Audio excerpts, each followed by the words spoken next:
Well, hello, Transparent Church and friends. This is Pastor James with the word of the day. Today, I want to spotlight John chapter 8, verse 31 and 32 from the New Living Translation, where we find these words.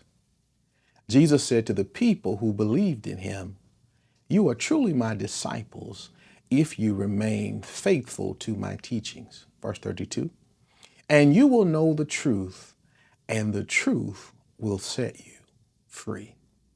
Well, as we get started this morning, I want to use for a theme today, living out the teachings of Jesus. Jesus did not just tell them to know the truth, but he introduced them to the truth because he was the truth. He says in John 14:6, "I am the way, the life, and the truth." He lets them know that he understood the word of God. And if they're going to be his disciples, they must remain in the truth of God.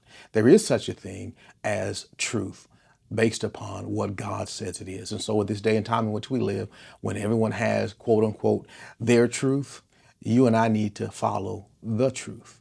And so as we become disciples who follow Jesus, who count up the cost, and who follow our bit to the best of our ability, a path to provide other disciples through the Great Commission, it is also our responsibility to live according to the truth of Jesus' word and his teachings. It's not just talking to them, though, just about head knowledge, but he's also talking to them about heart knowledge. When you know the truth that you know about God and his word, what he can do, what he has done, and what he will do, it will come to pass and free you up.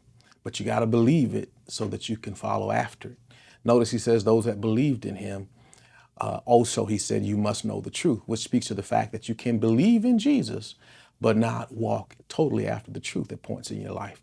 And so today, the challenge is to live according to the teachings of Jesus. Why? Because he is the truth, and the truth that is in him and in his word will set you and I free. Walk in that freedom today. Have a great one.